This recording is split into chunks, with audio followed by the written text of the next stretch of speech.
Hey everyone, does this work? Woohoo! Yeah, it does. It works, it works. How is everyone feeling today? Great? So if this is true, let's clap for our,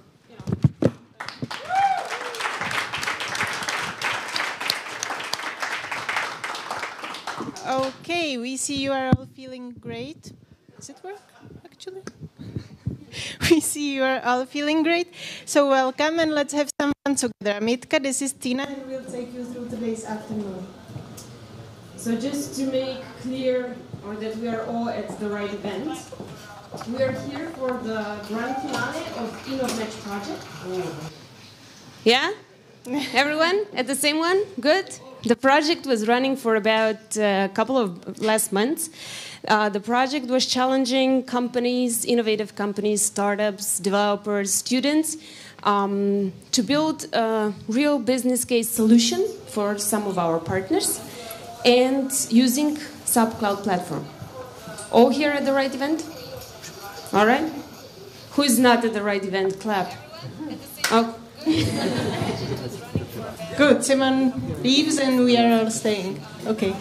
The main goal of InnovMatch is to build intelligent business together, and that's why we invited some of our customers. I'm very happy to say that 4 of them did accept the challenge. So let me thank to Sportina from Slovenia, Selgros from Romania, Eurocash from Poland, and Atlantic Grupa from Croatia. The last one we'll actually welcome on the stage a bit later for some time. Okay. It was a really powerful road.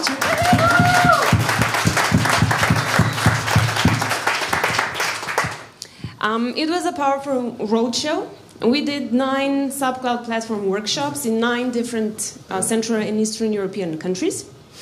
After the workshop, where we showed all the possibilities of our platform for building the agile, fast business of the future, we presented our partners' challenges, and we also invited everyone who has their own business idea to present and to build the solution on the platform. After that, we already did the first round of evaluation, and we are here today with the finalists. So you are already the winners because you were chosen to come to the final to really present what you have to offer for the business world. So a big applause to all finalists.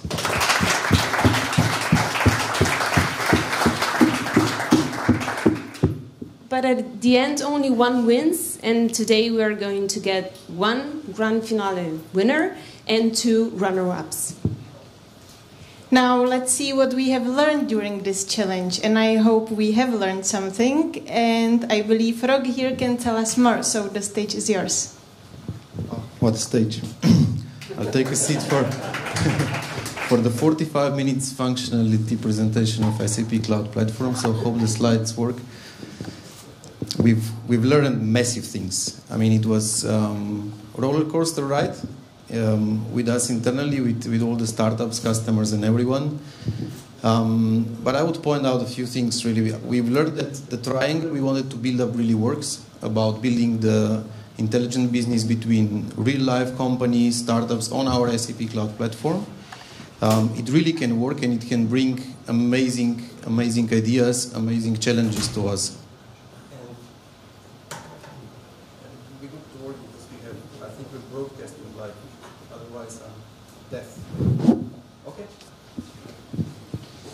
Yeah.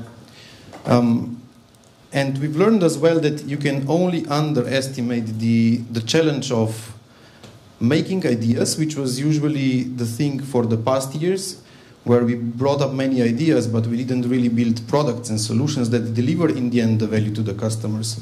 And we've learned that you can only underestimate that process from coming from an idea to something that can deliver the value to our partners, to our customers in this case.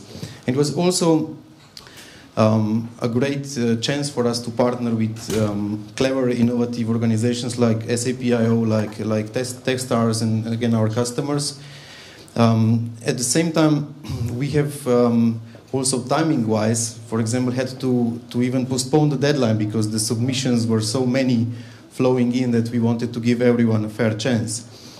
That said, we've learned that for next year to really give even more time, even more capacity of our people to develop the ideas, from ideas to practice. Since my presentation doesn't really work, I'll try to wrap up a few things for the end. Hope tonight we will have, because I was supposed to open, so just a few things for the end. Hope tonight we will have also a great party. And I'm so much looking forward for my favorite guys to win. So I have absolutely my favorite, and we have made a special session with the jury to brief them properly on that, so that the selection is absolutely proper. Thanks very much. Thank you.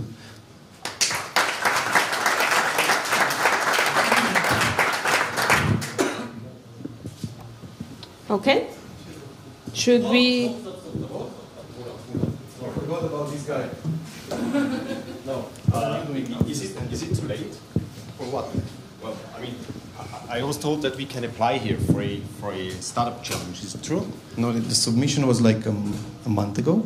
No. Or so actually, let's gonna interrupt. ignore this for a second. You can't really ignore this. I mean, these people had a fair chance. They were bidding, went through the process, and now you it's want to just ignore fair them. that I have a chance as well. Come on, Brock. Okay, we give you, what do we give you? 2 minutes maybe. Or 3 minutes. I need 10 minutes to say hello. Actually, no, we make it 10 minutes. Okay, let's make it 10 minutes, and you will not regret. You will not regret, Rock. So, what is it? I don't know for the. Can I get 10 minutes, please? You should ask the jury. Come on. Where's the jury? Where's the jury? You're fine. The time is already running. 6.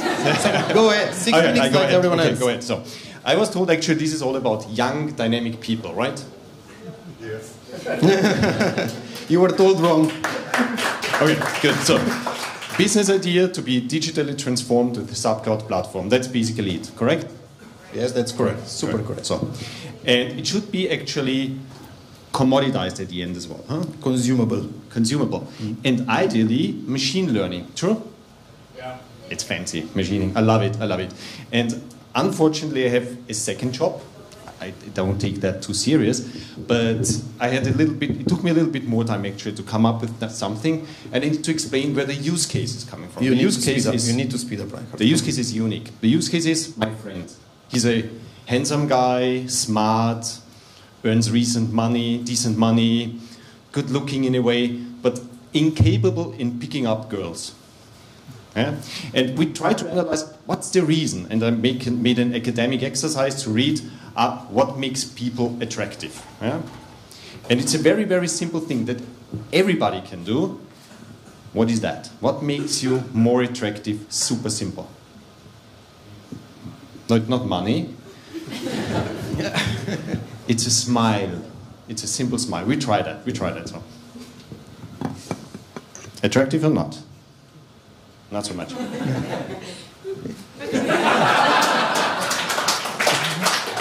You need to change the roles. I guess I fucked up the start, but it's gonna be better. It's gonna be better because I show you. Yeah? It's a minimum viable project, so developed all that, and we'll see it live here on stage. So, small applause, please.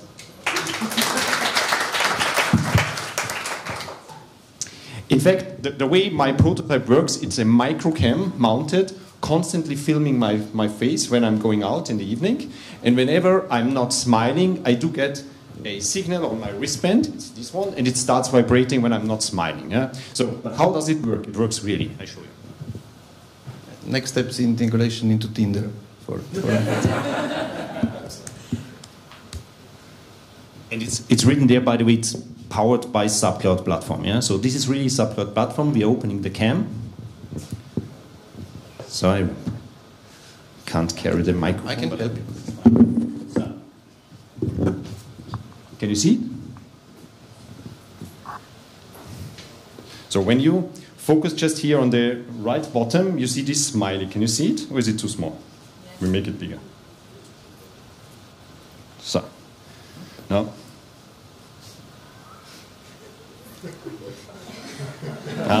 Stops vibrating.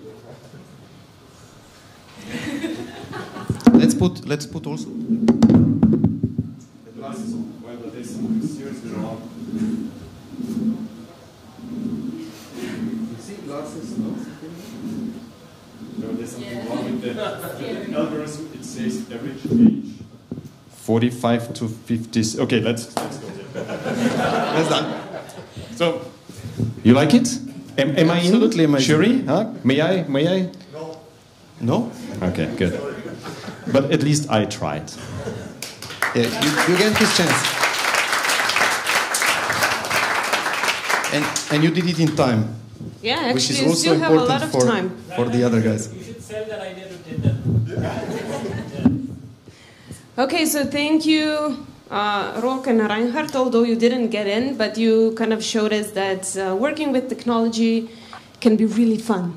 So, but the business case, work on that a little bit more next time. Now, I would like to invite on stage additional two people. I would like to invite Tomislav from Atlantic Grupa. He was one of the partners of InnovMatch Challenge.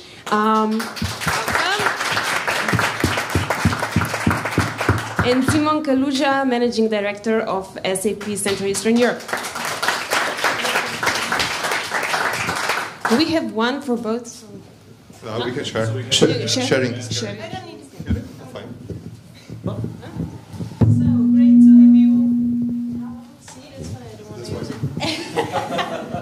No, we are happy to have both of you here. Thank you for coming to Prague for this. And so SAP has many opportunities for the startups, such as the program Startup Focus and the SAP IO Fund, and also this challenge that was going on for a couple of months. And as said already, this year we took a new approach. We invited our customers. 4 of them joined us, for companies from different industries, for companies from different CEE countries. And so the first question is very easy, Simon. Why did we do this challenge, and why did we invite our customers to join us? Because it's fun. Right. But I mean, do I use this one? You will hear me. We are broadcasting. Sorry. No, but really, I mean, everybody knows SAP. You know, we are on the market last 43 years already, and a couple of years ago, we completely changed, or I would say, we expanded our portfolio because we entered so-called platform business. What does it mean? It means that we are opening up to broader society. We started actually our C initiative 3 years ago with so-called HCP Challenge, because what we wanted to do back then is actually to promote our platform, because we believed, and we of course believe, that this is really a great platform for the whole startup community. And we started this concept more as an idea. And for example, we didn't even expect startups and companies that are coming with real solutions, but more with the concept. And out of this story, I can give you one example what happened. Actually, the guy who won with the concept, when he realized that he won this competition, he said, oh fuck, now I need to do something. Yeah? And he came with the solution, and this is ShopUp, a company from Bulgaria. And he came with the solution within 1 year, which is addressing somehow business intelligence for largest retailers. Believe it or not, he was pushed and forced to do something just to utilize the prize.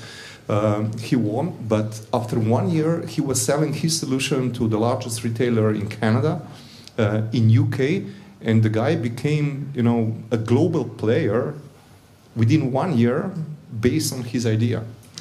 And this year, of course, this was also good recognition for our initiative, and we said, well, why not to involve also our customers? We have great portfolio of our clients. We maintain long-term relationship, provide really our customers with great business solutions. We have amazing platform. Why not act as a bridge between these three angles? And this is how this InnovMatch was born this year. That sounds like a great thing to do. And to And it's fun, sorry, it is fun. It's fun. That's the main point, I know.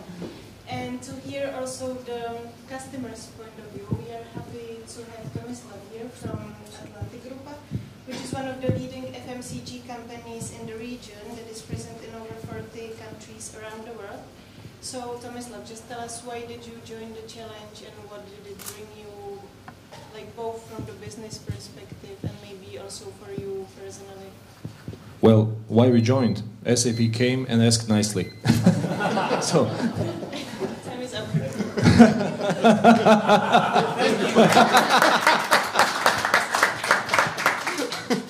But once they asked nicely, and we started thinking about this, it came down to the fact that usually when you need some software or to fill some gap in the business process, you can either buy something off the shelf. God knows SAP has a lot of stuff going on, trying to sell something all the time. Or you can have something custom built, which makes less and less sense every day. So what we saw here is an opportunity maybe to take the best out of both worlds, because our plan was to specify a basic business case. This is what we want to do, but also to leave it open-ended, sort of, to leave room for innovation, for fresh ideas, which is very difficult sometimes to get when you're talking to your typical enterprise vendors or the companies we typically deal with. So we were basically looking for a chance to grab into that innovation pool, maybe get some fresh ideas, but connect that to the real actual business case, because anybody who's ever worked in the FMCG industry knows that it's sometimes not that easy to sell some idea to business. You know, yeah, we have this great technology, it will do this, it will do that. And the guy says, yeah, but my trucks need to go out, we need to sell some boxes, and those boxes make money. So we wanted to make things as practical as possible, to make it more appealing to the business side, but also to leave some open room for new ideas. And I think that's exactly what we got. Mm-hmm. So Simon, what other business opportunities are there for us? Because this is like not only connecting corporate world with the startups, but also involving customers. So it's like three worlds together. So can you maybe say what else? Yeah. I mean, I like the comments from Tomislav, because, you know, SAP, we used to preach, forget about development, take the things which are already available, do a little bit of customization, try to follow standards, and so on, and so on, and so on. Now, as we are pretty much all in digital transformation or digital economy in a way, you can see that, I would say, technological advantage is actually advantage when it comes to new business models. And when you see all the startups which really made a huge breakthrough, they were always coming with something special. They were not coming with, you know, something out of the box. And when you apply Internet of Things, you know, everything is connected. Of course, you need this customization, and this is also the reason why we invested into the platform business, because this is the only way how we can serve our customers with some specific topics, which cannot be done, you know, with out-of-the-shelf solutions. And the whole startup community actually falls in this picture really nicely. Why? Because we really need flexible workforce in a way. We need flexible companies who can jump into the projects really fast, companies which can utilize current business environment and upgrade it, you know, to support technology as an enabler to new business models. And if you ask me about the future, absolutely, this is one of the most important aspects also within SAP, because taking in consideration this platform, taking in consideration our Leonardo as a tool set supporting IoT, I can tell you we are going to invest more and more, and we are also going to invest in the whole ecosystem, which consists of startup companies, our existing partners, and so on. Thanks. And since we know that each of the partner companies gave some tasks to the startups, Tomislav, can you maybe explain yours as an example and share what were your initial expectations? Like what you could get out of this task that you wanted the startups to solve? Yeah, basically earlier when I said, yeah, but my trucks need to go, I wasn't joking. It actually is about trucks and tracking goods and trucks. So basically we have a gap currently in our business process where once the truck leaves our warehouse, it might as well be in a black hole. We have no idea what's going on until it comes back. So basically what we want to do is want to track the vehicle, we want to track the deliveries, we want to do in-the-field corrections, send data back to ERP, replace paper documents with digital documents, so to get rid of the electronic archive. Now, this doesn't sound very sexy and appealing. There are probably some solutions in the market which are already doing the same thing.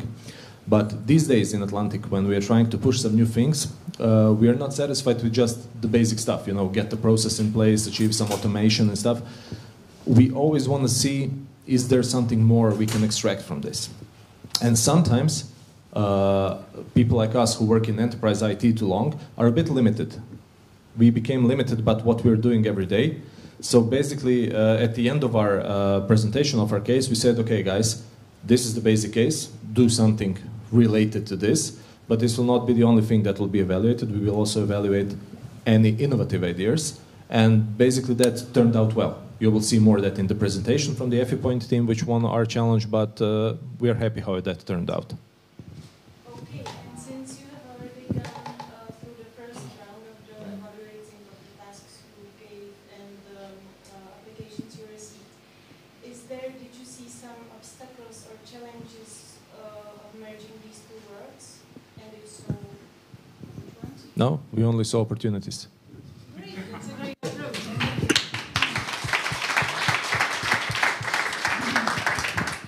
Simon, you said we need startups, we need to move that direction. Is there something we really as a corporation need to learn from startups?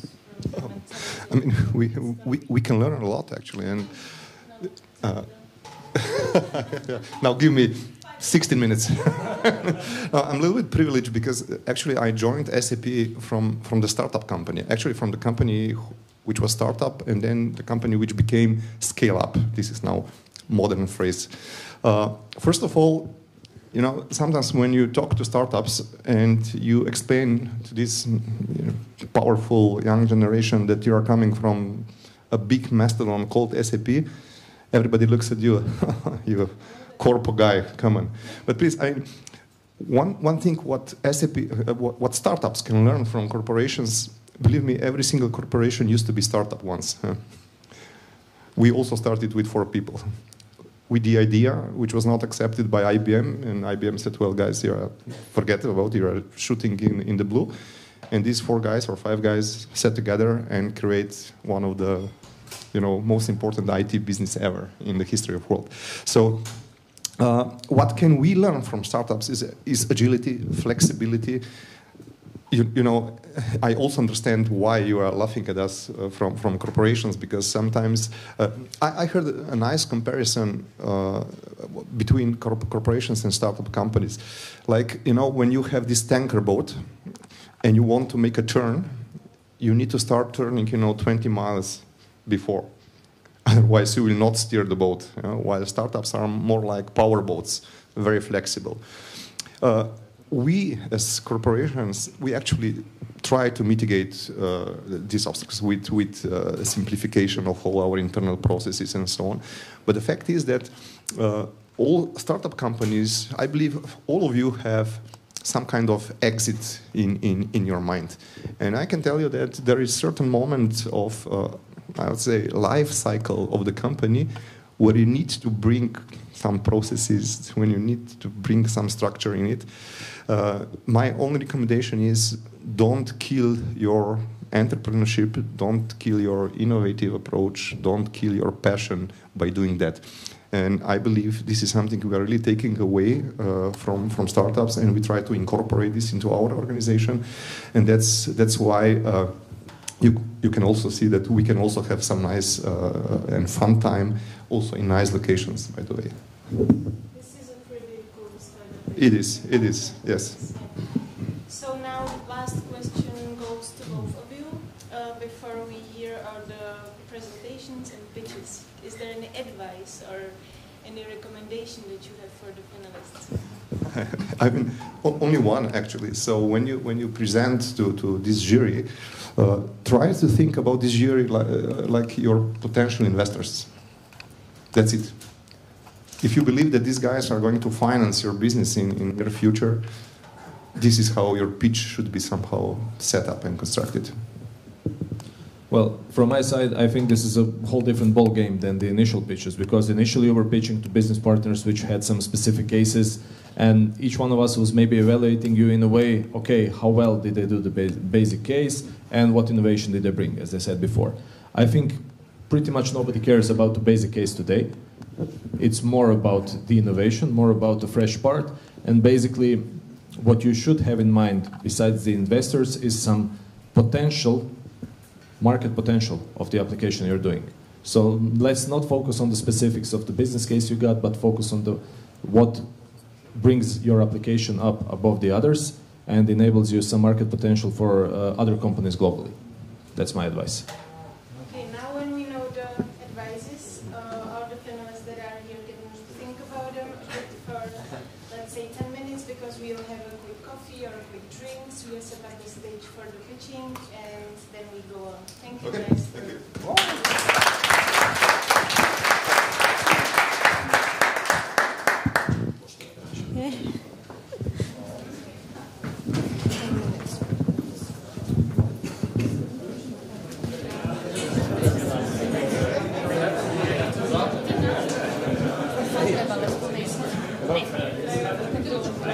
To dođite nazad. Neću vas ja smetiti.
very complicated and really long, and it takes a long time to figure it out and stuff like that.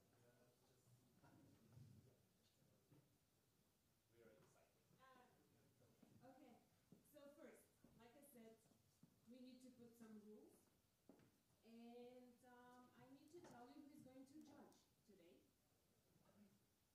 Do you want to know? Yes. You know who the judges are? Okay. I'll ask all the judges to come and take these seats. We already have two, which is really cool. Simon Korusha, Managing Director, SAP Central Eastern Europe.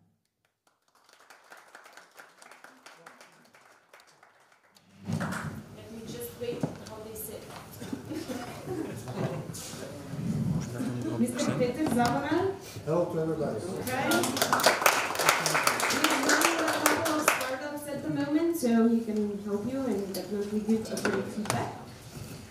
Professor Vladimir Marik. He's from Czech Institute of Informatics, Robotics, and Cybernetics at the Czech Technical University. We have Jan Sedlak.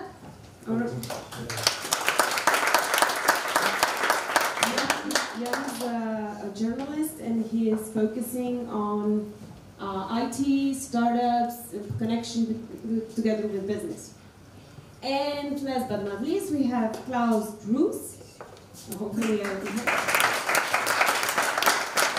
Klaus is joining us from SAP.io, so one of the programs that SAP launched end of last year, I think.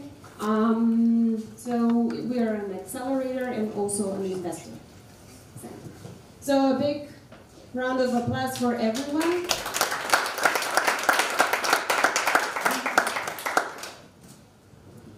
We are happy to have you here, and now it is also important based on what you will be evaluating, right?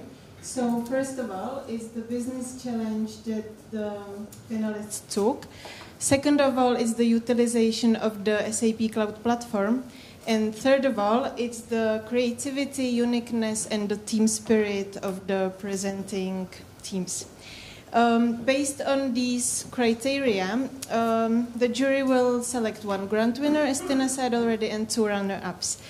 Altogether, we have 8 finalists, but unfortunately today we'll only hear 7 pitches because one of them from Romania couldn't join us in the end. And each of the finalists will have 6 minutes sharp on presenting their idea. We will not disturb, it will be yours. And then there are another 6 minutes for the jury to ask questions. We'll be very strict on time. As you see, we have this high-tech clock alarm that we'll be measuring with. So as soon as you hear the sound, it's over. As Itka said, we will be measuring really precisely, and there is this annoying time at the end. And I would like to ask everyone here, when you hear this sound, start clapping.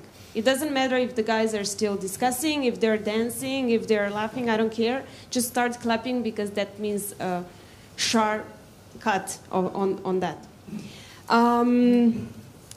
Although I'm pretty sure that there will be a lot of questions also from the audience, but I'm sorry you don't have the right to ask questions during the presentations or during the 6 minutes that the jury has. However, you do have a vote, and it's a very important vote.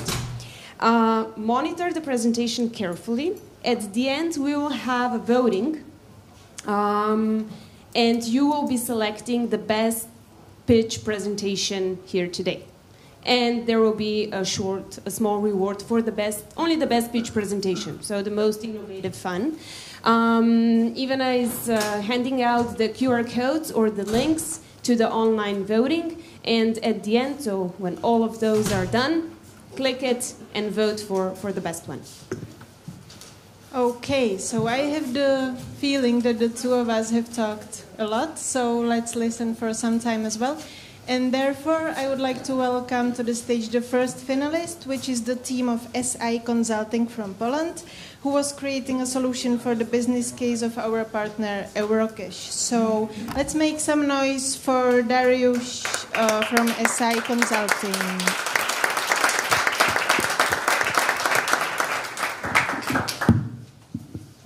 Hello, everyone. Okay, I'm ready. Here are the 6 minutes. Okay. My name is Dariusz Pacenko, and I'm from SI Consulting, Wrocław in Poland. And I here represent the team of 3 people. Me, Wojciech Ciesielski, and Jarosław Drąg, who participated in developing these 2 solutions which are going to be presented. I hope you can hear me. Yep. Okay. As a part of SI Consulting, we are responsible for creating innovative solutions and developing ideas which are not maybe packed in the box on the market. And we have received the request to meet 2 requirements. Can you please? Okay. So we have received 2 problems from the partner Eurocash. The first problem was to present to management the current results of the sales teams.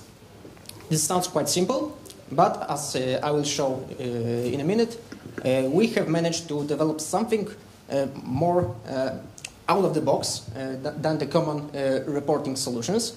And the second problem was to manage office resources, in particular booking conference rooms and also some projectors, TVs, screens, etc., etc.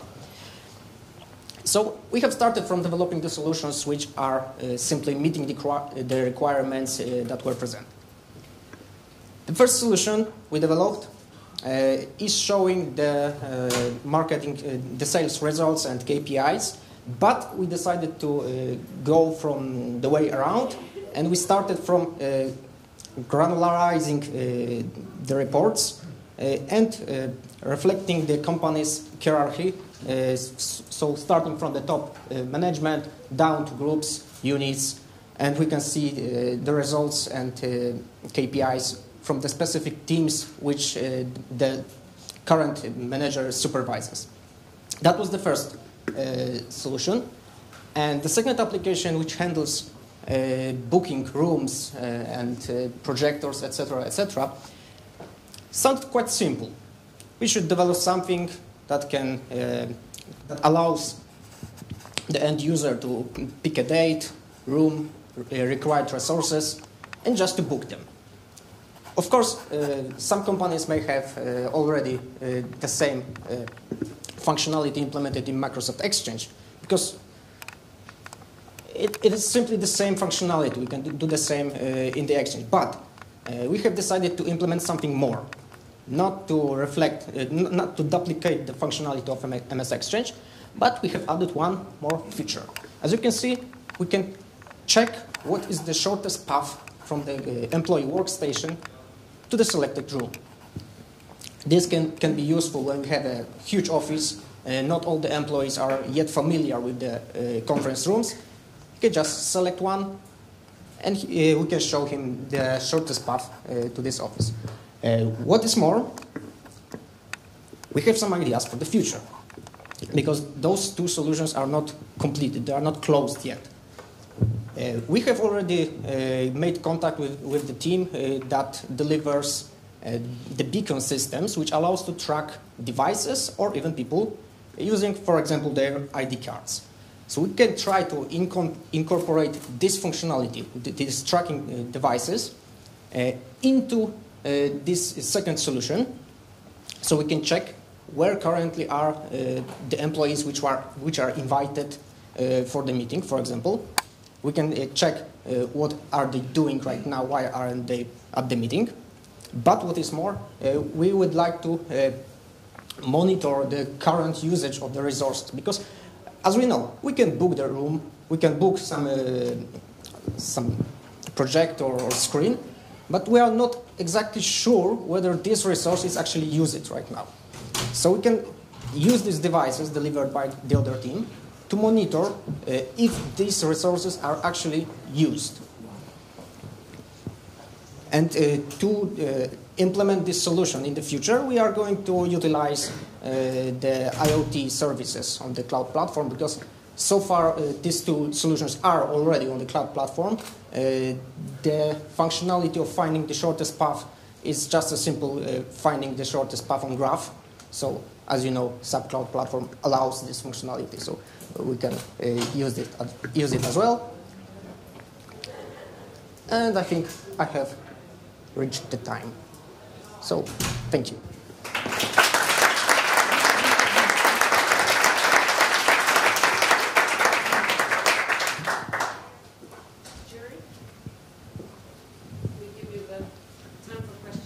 Yeah, one question.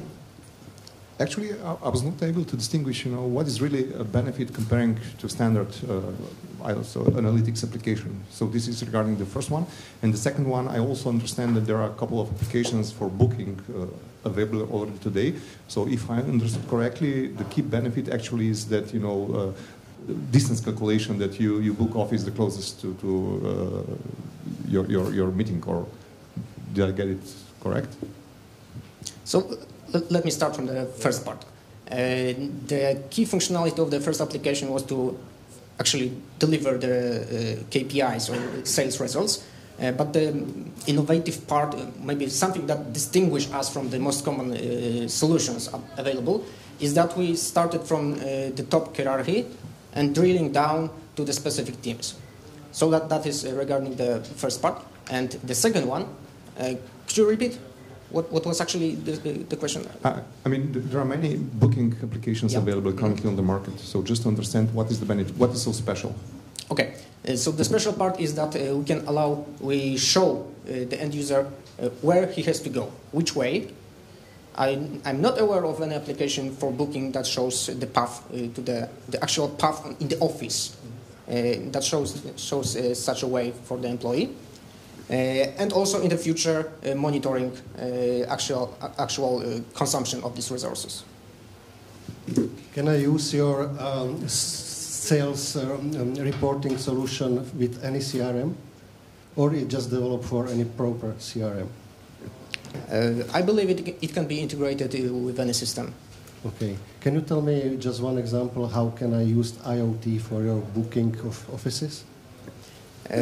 For example, when you give all your employees the IDs, the ID cards, we can set up the mesh of beacon readers in the office, and we can then track the movement of every employee in the office. So basically, we can see where everybody is in this moment, and we can say why he is not right now on the meeting. So the only optimization criteria is the nearest path to the empty or available room. Do you have in mind also the opportunity to use other criteria, like for instance, some people prefer some rooms to the others, so you can take it into consideration and change the optimization criteria. Is it possible to change it easily? Actually, right now there is no optimization in this. Because the only point when we use showing the shortest path is when the user actually selects one of the rooms. So we don't automatically pick the room for the user. Okay. But the user is presented with a list of rooms that fulfills his criteria, select filters, and he can decide whether he wants to use this room, another one. So more intelligence would be welcome. Yeah. Thank you. Why did you choose this beacon technology? Why not, for example, Wi-Fi? Because Wi-Fi is everywhere in offices, and you can track people as well and so on. So why beacons? I'm not sure if using Wi-Fi you can specify the location of each user up to, I don't know, half a meter in the office. Yes, you can. Okay. Maybe we simply were in touch with this company, and they came to us with their ideas regarding the beacon system, and we decided to incorporate it into our solution. Yeah, also from my side, one question regarding your differentiating point, the visualization of the closest path to the meeting room.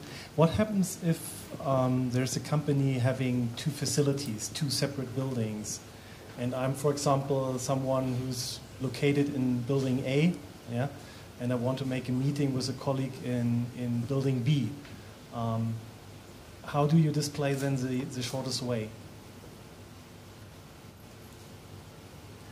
I think the issue of showing the shortest way was designed to show the way within the office, within the one office, and so far we didn't implement showing the route on the streets. Okay. But I believe it is possible because we can simply use an API which delivers the shortest path between two places on the map, and then we can show the path in the office using our solution. Yeah, I think that would be really great. And actually, I did see one more differentiating factor. We are at SAP. We are also using Microsoft for booking our rooms, and it's really frustrating if you are looking for a room and you are getting displayed all the rooms of the world. And it takes you always 10 minutes, and here I've seen it goes much faster. Yes, and we have the filtering option limiting the number of seats which we require.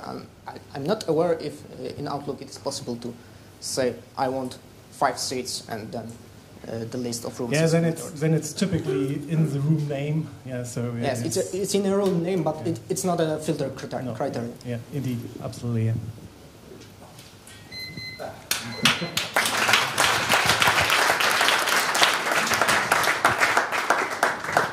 So this clock does work. Thank you, the jury. Thank you, Dariusz.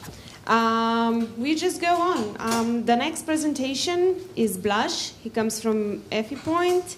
I see it's a team, and they did a great solution for Atlantic Grupa.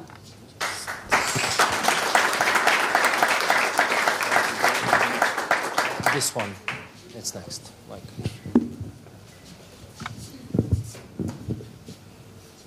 You could start, yeah? Yeah.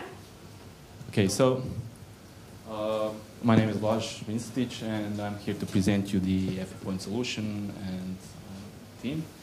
So what do? We are here to enable the smart decision making in distribution and logistic processes. We, of course, as Tomislav introduced as well, won the Atlantic Grupa InnovMatch Business Challenge, and the focus there was to further add to the innovation of the digital transformation of their distribution processes. And as a team, we were focused on that, and we had also a university collaboration, and we wanted basically to demonstrate and to learn the new technology, because we were also first-time experience with this technology. So we identified a clear need, also KPMG identified it, that there is a clear lack of visibility on the market regarding the material and information throughout the supply chain and throughout the, let's say, distribution processes. You, of course, currently do it on paper. They use phones, and they even use fax machines, which is old school technology. It still works, but the goal here was to make savings and to increase profit by optimizing these processes and removing all those things. The solution itself, completely based on the SAP Cloud Platform, worked everything online on Web IDE. We had to notice that the first time we heard about it was in mid-September, and the guys, four of us in the team, did this and supported these use cases of logistics and distribution and all the other use cases that are common in this world. And furthermore, we wanted also to focus in the future for different things like different complexities in transport or intermodal transportation, like going to the railway and etc. and so on. The current features show us that we currently aim to offer this near-time, real-time decision-making throughout all these modules that we applied in our application, and through usage of IoT capabilities, AI, you even seen voice recognition, we also played with that a bit, and by increasing the user experience and the involvement of all the actors in the system, and also by utilizing big data services. For the future, of course, more big data, and we would also focus on different aspects of the market and really expand the usage potential of this case. Where, for example, we have EU regulations that are coming in the next years for health, we'll take safety tracking, and let's say increasing the, reducing the tax fraud potential or evasion due to the different taxes in different EU countries, and of course to, let's say, ease the pressure on the staff that is working with the users and the customers. So the next important thing, what we also introduced, something innovative with collaboration with Osijek University and the faculty of Osijek. They did something that is this big, that is reusable. It can be put on any pallet. It offers us temperature, humidity, and stress sensors. And now we know what happens with the goods that are currently in the, let's say, transport. It connects via NFC, RFID, or different modules that can be added to the system. And everything goes live to the system. So we, again, enable this smart decision making when it's necessary and not at the end of the transport when we get some kind of information. Gamification, also one of the things that we added, basically is about giving incentives. We incentivize users, we incentivize customers, we incentivize drivers, or agents, and you see, for example, top 10 list. So the top 10 drivers can be incentivized by giving them bonuses, and so everyone wins. The users also are rewarded, for example, for giving feedback and really coming back to the distributor. The prediction use cases are about giving ETAs, analyzing massive amounts of data. For example, waiting times in warehouses, this could be optimized. We could get this data also from the customers based on their feedback. And seasonal delays, for example, and so on. Also, we could collect all the data from the world, traffic density, weather information, weather notification, traffic alerts, and so on. From the cloud platform perspective, so we used a lot of the services. You see some of them here, and we checked out some more. We also want to try to apply even more. Everything was, as I said, done in WebID, and our exposure to the technology was only, let's say, 2.5 months till now. Now you see a little bit of the user interface. So FEPoint basically is an application that is served on the tablet or web interface HTML5 application, and it enables everyone to see transparently what is happening in the system. From the competition perspective, we also saw some of the competitors, and we also saw the order management and tracking, and we added this gamification prediction and a new twist on the sensors handling. And now, finally, the team. The team is comprised of 4 people, 2 students from the faculty. Of course, we did also the cooperation with the University of Osijek. Vlatko Šarovanja here present from the team, and we kind of steered from Siemens Convergence creators as mentors, Tomislav Buljubašić and me, myself, Blaž Vincetić. So finally, just to finish off, we are happy with the technology and want to learn more. Thanks.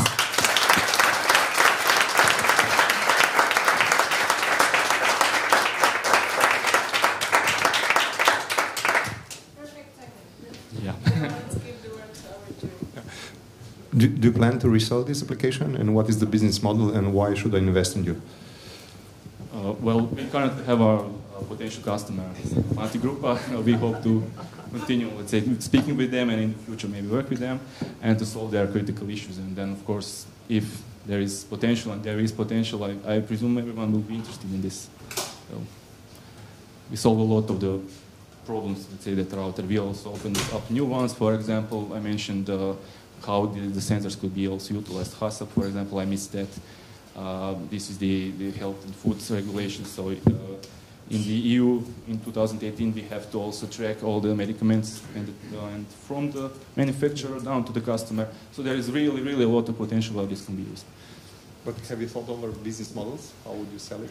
From the business models, I mean, per shipment, or there could be various. We have to really also talk with the customers how they really want it, what's best. As the truck driver, I am in a big trouble in a Czech highway, traffic jam. How can you help me with your solution? Yeah. Well, prediction service. So perhaps we would know what's the time when the rush hour strikes, and we could reroute you automatically and give this on the display, because the application itself also offers routing and navigation. This pops up, you know, there is a traffic jam 15 miles ahead, turn left, the route is automatically transferred. This also goes to the display to the dispatcher, and if you are not really acting and he sees that you are coming to the traffic, he gets a notification. He calls you, for example. This is the 4-way communication routing, so They can, on a single click, get you on the phone, for example. So you can even predict, like. Yes, yes. So the aim is to put it out there and to collect this data and to then maybe analyze this and know when is the rush hour typically in, for example, Prague, around Prague. We had it yesterday at 5 o'clock when coming here, so that's it. Is the decision made by the truck fully autonomous, or is the truck is needed to contact a controller or supervisor in all cases? Well, he should follow the route, but yeah, he could do it on his own, and then it would be detected that something is out of order.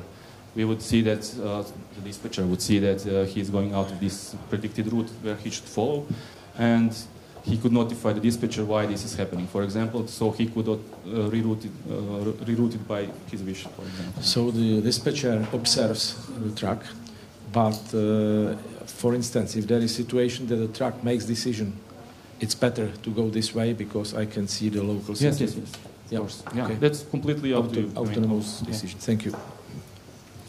Can you be more specific about this smart label thing? Is it, for example, connected to Sigfox network or something like that? Great question. Was waiting for that. So basically, just a little bit more on that. I didn't have time, so I said this big. It can go to any pallet. It has rechargeable battery. It's foldable or bendable. It's not really foldable. The configuration of the sensors is completely up to you. You can even add some more. I don't know, for let's say healthiness or what. And it has NFC, RFID, and potentially, let's say, NB-IoT or any kind of future 3GPP standard. So this is a module that can be added based on the let's say wish of the customer. And I didn't mention cost, for example. So the prediction is that, let's say, in mass production, the cost of it would be really a few euros. So this is really acceptable to everyone and really good. This is really good. One question regarding the software architecture. What further products besides SAP products did you use in order to realize the scenario? None. So in the background, we were working with IoT, let's say. The students also did this as practice. And then the InnovMatch came. We were working on RabbitMQ, for example, or we also checked out Kafka, and I come from the telco world where we have really mass data in the background coming in. So we need some kind of message broker. We also checked out the IoT stuff. And we missed something, but we also contacted SAP, and they said you either have to do it yourself as a Java application, or on a virtual machine, for example, deploy a RabbitMQ for yourself. But then weeks after, we got RabbitMQ as a service, and we, of course, plan to use that. So these are some of the open source services that probably will also find their way to the SAP Cloud Platform, I hope, or people will also maybe, let's say, ask for them or something. I don't know what's the way of putting them up, but yeah, if there's something else is necessary, then yeah, we can either go with this Java application strategy, or even deploy it on a virtual machine, or on a container, or there are options. Really, we are really satisfied how we can do this, and there are many possibilities. You know. Yeah, you can put the application on App Center, SAP App Center, then you can resell it. Yeah, that would be great. One final question. You mentioned that it took you 10 weeks to realize the solution. Does it include the specification phase, or is it just the pure realization? No, we basically started prototyping immediately. So we first went off with the build.me mock of the GUI interface. We kind of thought how we would present this, and the idea is, of course, not to have more than 3 clicks and so on, all these things for the user experience.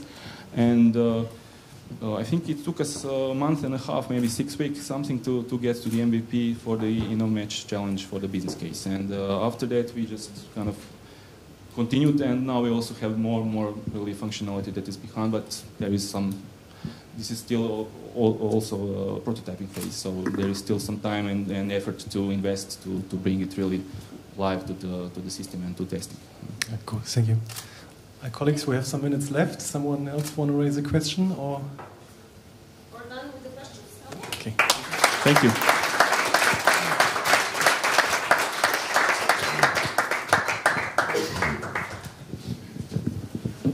Thank Thank you, EFIPoint team, and now we'll welcome Nipe from Poland. Are you here, guys, with us? Oh, okay. It's just one. Okay.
Welcome, everybody. My name is Grzegorz Malewski.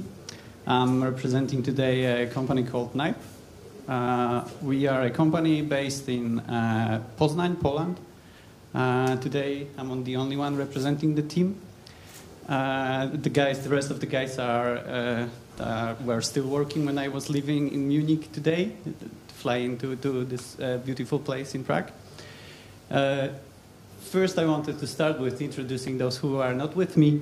So we are basically a company of 4 people, small but growing startup. Piotr is on the right. He is a Python and JavaScript developer. He's basically developing in many languages, but those are 2 favorites. Loves cooking and working out, so he's a bodybuilder. Yeah. Second one on the left in the back, that's Kamil.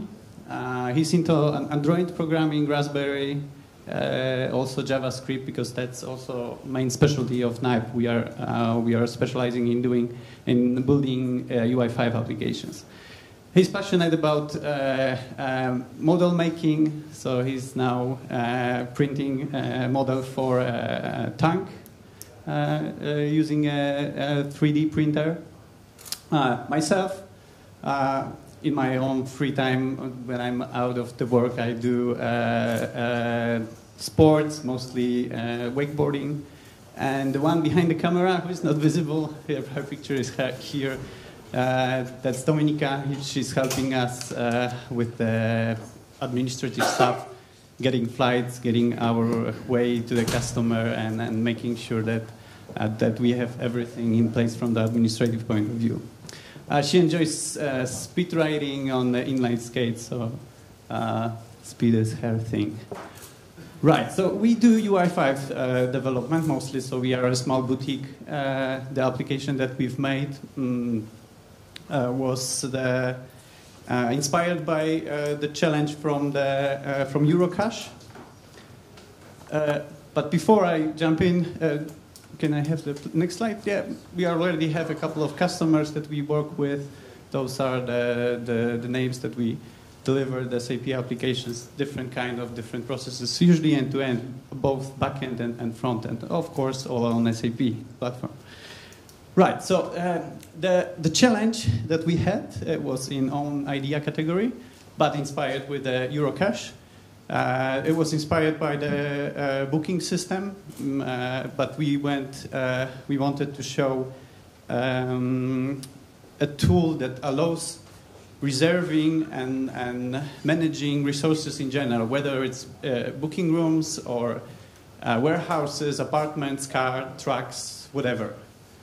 So let me just quickly show the real application within the cloud platform.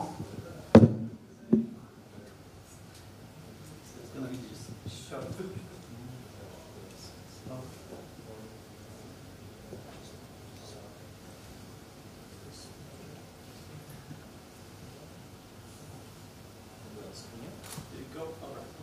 So that's the right application.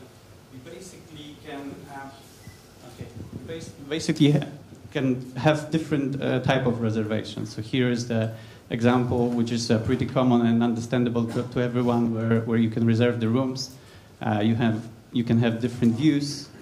You can filter out the floors depending on what you want. You want to search for names. Also, that goes.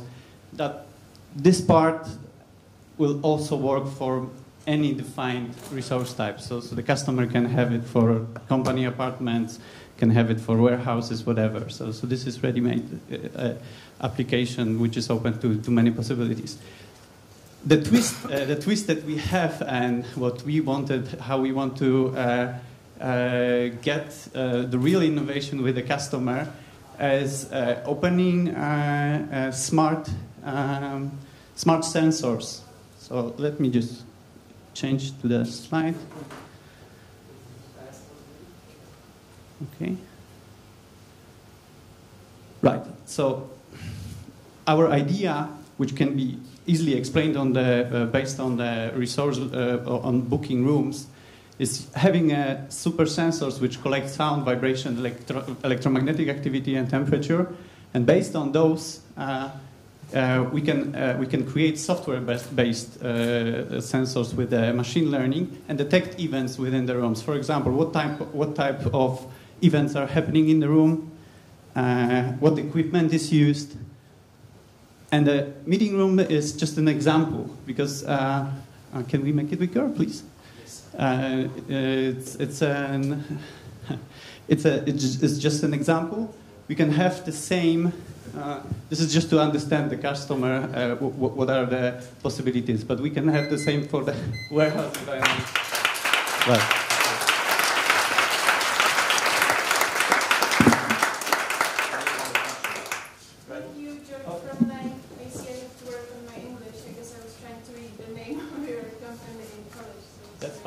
Totally fine. All right. Let's give you an opportunity.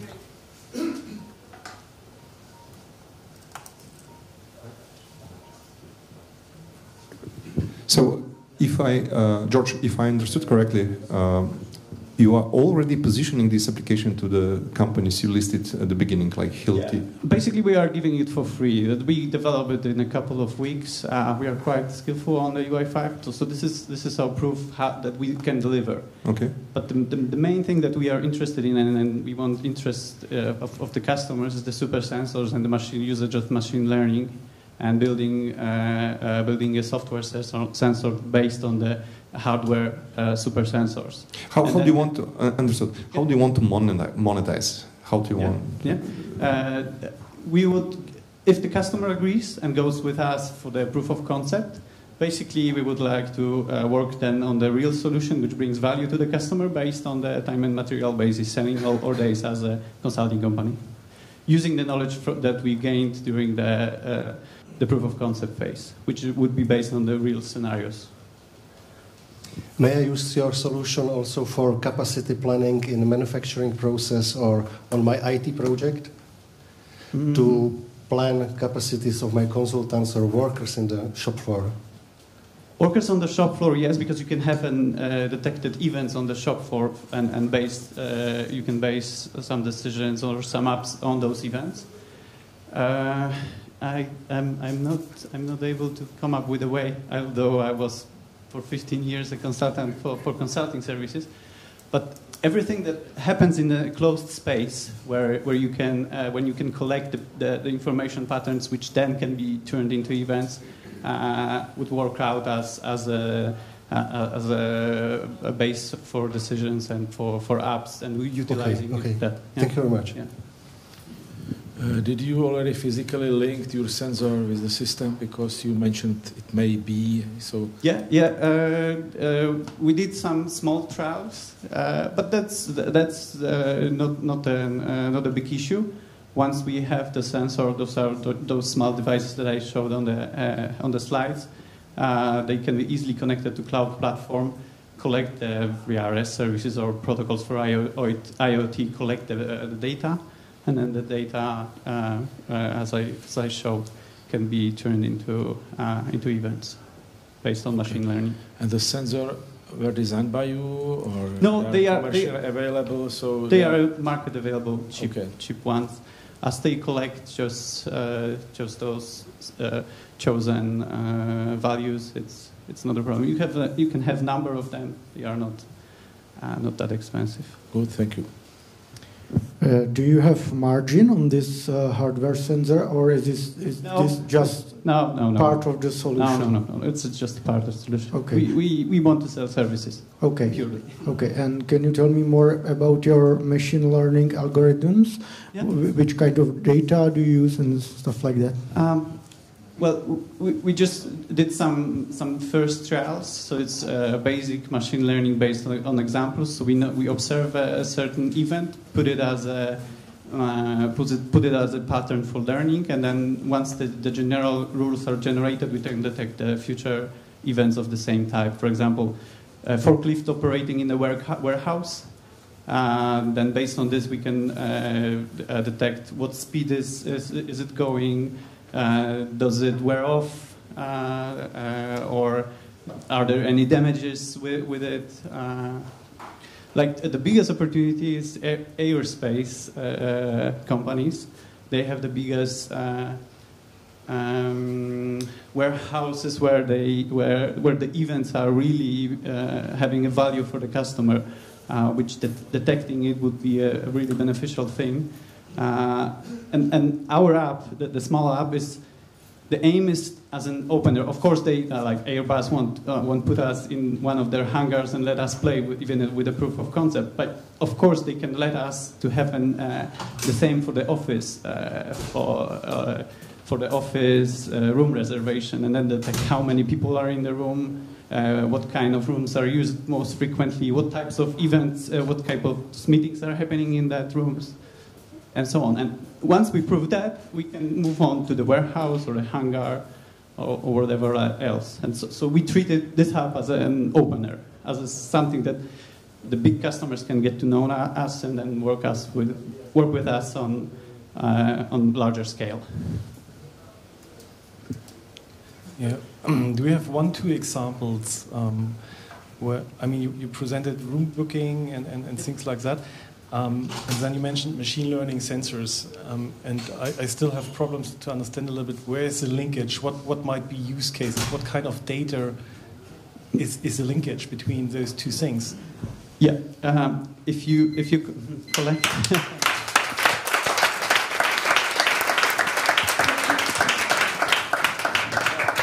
That was short. That I wasn't like very well prepared. Thank you very much for the question. Thank you. It's tough, we know. The timing is simply strict. Anyway, it's my big pleasure to welcome the only finalist from the Czech Republic now. I'm very proud. And it's also, I think, the strongest team because they have 4 members. So let's clap our hands for Sabris.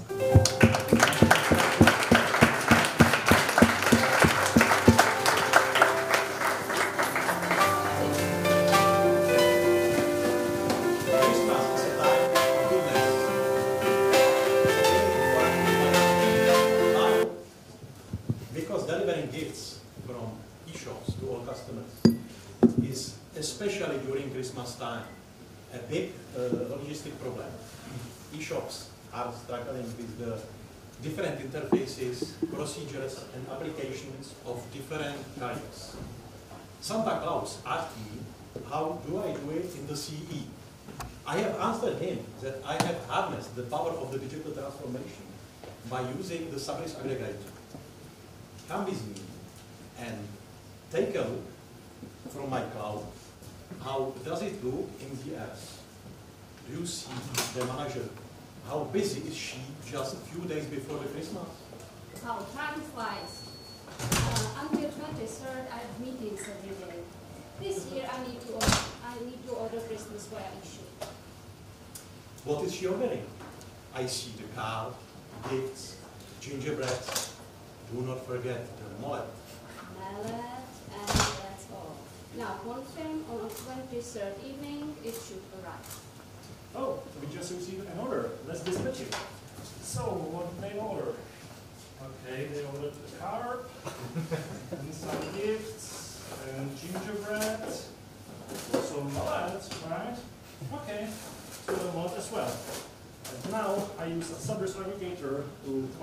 carrier. So I log in and enter information about the package and about the customer. Now I call in the carrier, and in the meantime, let's look what else we have here. On the top, there is a toolbar for processing packages, and here I see customer satisfaction with different carriers. This is my discount level for different carriers and the target I need to reach for my next discount level. This is my cash and delivery. So if I want to look how Zuzka's package is doing, I just search for it, and I see that the carrier is just arriving. Hello! Hello, I'm going to pick up a package. Hello, there you go. Thank you, have a nice day. Bye-bye. Lance carrier has confirmed the handover in the internal system. Our lady can see what is happening with her shipment. I hope they arrive in time. I need to pack all the presents and still need to wash my hair. Oh, my Christmas is just coming. Ting ting. Hello, I'm glad you are here. Hello, I have a package for you. Great, thank you. Bye and Merry Christmas. Merry Christmas. On the social network, people get used to rate everything. Service aggregator allows to customer to rate satisfaction with shipping. They really made it. There's nothing missing. And also the carrier was pretty handsome. I have to give them 5-star ratings.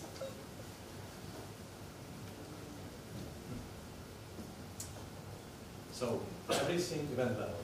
And now you know why I decided to choose service aggregator. It lives in the cloud, like me. It's designed on SAP Cloud Platform. From here, it is connected via API to individual carriers. For small e-shops, it offers the web-based graphic user interface for generating packages and ordering transportation requests. For customer, it has the mobile-friendly interface, and for big e-shops, can provide the connection via REST API directly to their ERP system. We have created our solution, Service Aggregator by Design Thinking. It is intended for e-shops, however, any e-commerce subject can benefit from it. And what's the key benefit? We are bringing all the tools and functionals needed for the e-shop in one cloud hub. And compared to competition, we are not connecting just the e-shops with the carriers, but also we are involving the customer. And our solution is already fully working in SAP Cloud Platform. Only in the Czech Republic there are roughly 36,000 e-shops, but this cloud solution is designed to be used worldwide. Thanks to its unified interface, the onboarding of the new users is very easy. The financial model is acceptable for everybody because it's paid per transaction with volume discounts. We have so many thoughts how to make it even better and bigger. For example, we just finishing implementing the printing of the labels for the carriers, and our next step would be to allow even individuals to order the carriage of their packages. However, we have one pretty disruptive idea to create Uber-like service and allow people to become carriers and use their cars or public transport, maybe the bikes or drones as well, to carry the packages for other people. The Sabes is not a classical startup.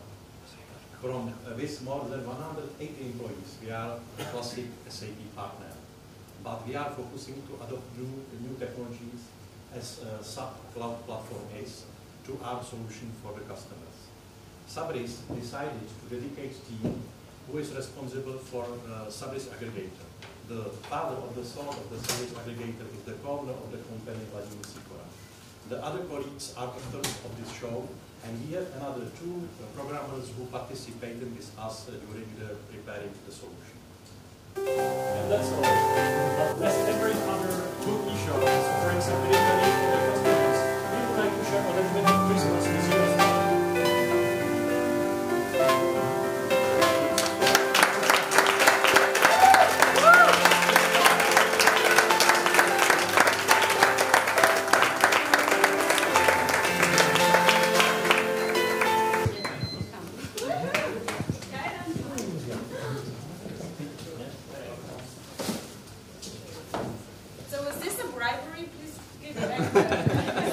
now it's too late. Okay,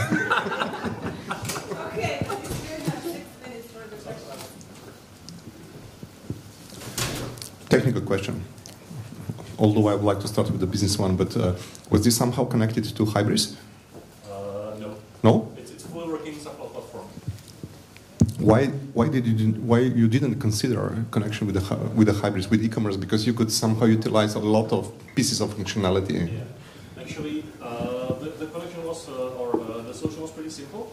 However, we've been struggling a little because different carriers have totally different APIs, so we had to custom tailor the API to every different carrier. And the presentation to the big eShop through REST API or to the GUI was pretty simple. Also, we've been thinking about, or we've been design thinking what additional benefit to bring there, and the carrier rating was something we came up with, and we didn't find it somewhere else, so that's why we put it in our own code. Just a short one. So business model, just to understand. So how do you plan to do it? I mean, are you going to run pay-per-use and charge per transaction? Okay. So my understanding is that as an e-shop, I don't need to be a SAP customer to use your solution. If you are a small e-shop, a really small e-shop, you can use our GUI. However, a number of e-shops are already having some functionality. So for some ERP, very big e-shops, it's pretty simple and straightforward to connect it through REST API. And because it's REST API, which is pretty standard worldwide, so it's connectable to any other type of Thank you. What was the reason you call it your solution aggregator? Well, because we are aggregating different APIs to the different carriers to one simple API. This is the main picture. Okay. Yeah, right. That was the picture. Thank you. So the decision is done by the supplier, which service will be used, which transport? Well, the decision is done, well, it depends. Either the customer can choose, or and then the e-shop needs to use their choice. However, the e-shop has a feedback from the customers regarding the quality of the service of the different carriers. So, for example, they can decide to remove or remove some of the carriers from their list, or even propagate the customer satisfaction with different carriers into their e-shops. Did you think about the idea how to automate this process? That means to learn from experience and to create, let's say, recommendations for the decision maker. Well, we have quite a number of things actually, since the SAP Cloud Platform is pretty nice in terms of reporting things.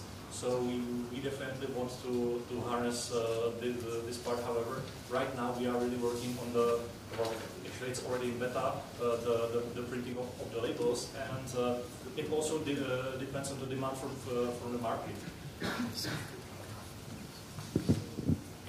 Just a short question.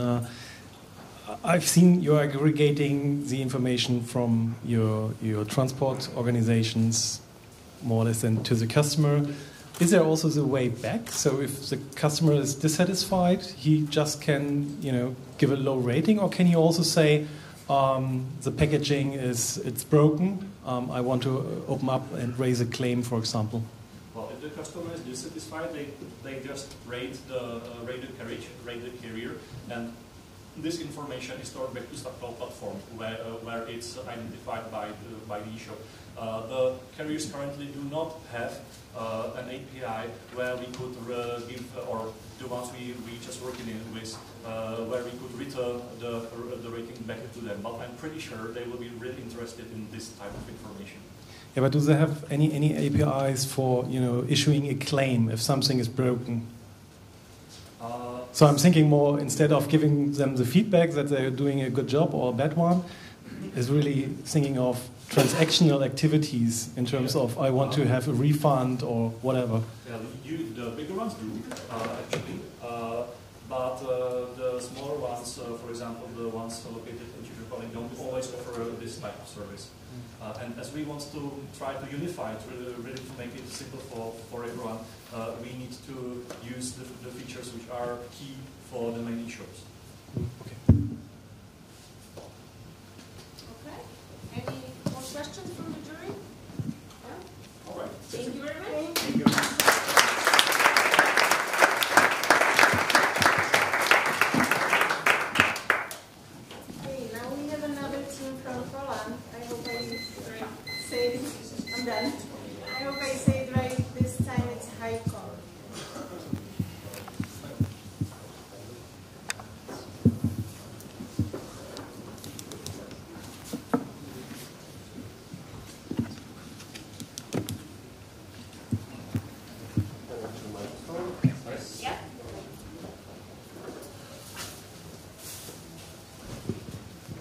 Hello, everybody. My name is Maciej. I'm coming from Poland, and I come from the company who love art. And I also really like the graffiti behind myself. I hope you also enjoy it. So our story becomes with art. So we believe art is very important for our lives because it gives us joy. It also makes us to rethink many things, take a different perspective. It also creates emotions. We couldn't live it without it. And behind each art piece, there's always an artist. Sting, he earns $2,000 just from royalties coming from one single song, daily. J.K. Rowling, she earns 50% of each book sold worldwide. Harry Potter, of course, but next ones as well. But the life of regular artists is not like that. Yeah? It's different. This is Jacek Fota, a friend of mine. I met him 2 years ago. He's a photographer living in Warsaw, doing documentary photography. He sells photos and photo books. And right now he's dating my sister. So I started to worry about her, because he doesn't earn like a rock star or a famous writer. He really earns very little, hardly. And I asked him why. And the issue is that he is getting money only once, when he sells his photo or photo book. And then he can create new art and sell it again. He doesn't benefit later on when the value of his photos grows over the time. Dealers earn, auction houses, publishers, he doesn't.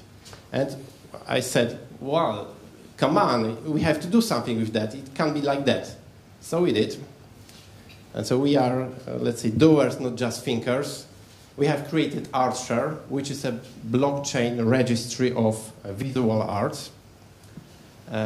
It's transparent for buyers because it keeps the full history of art piece. It gives value to artists.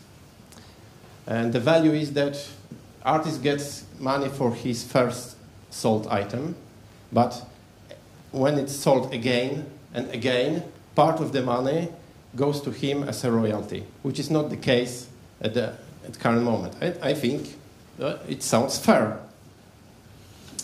But even before he can sell his photo or photo album, he has to create it.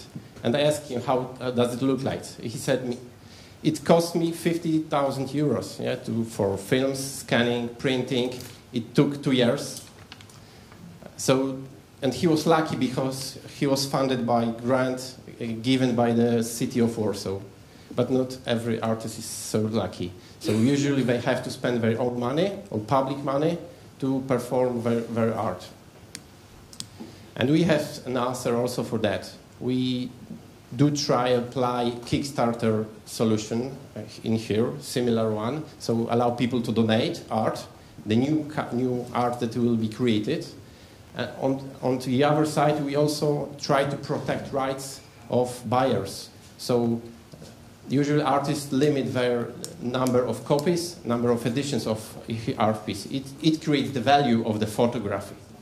It's critical, especially in the visual arts market. So we also control that. If there will be any new photo available on the market, possibly it's a fake or it's not original. It's not confirmed by the origins coming from the artist.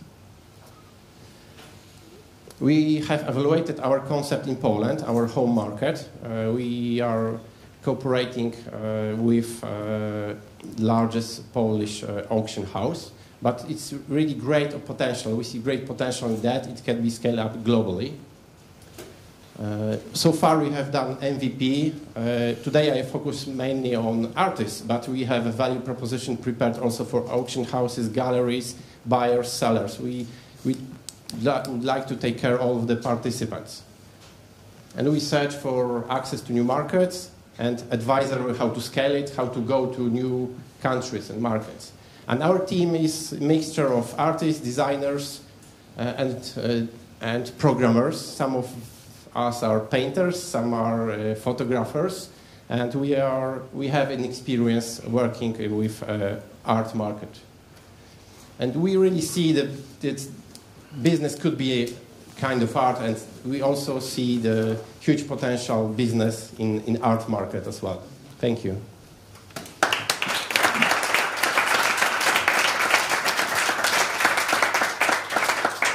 Should.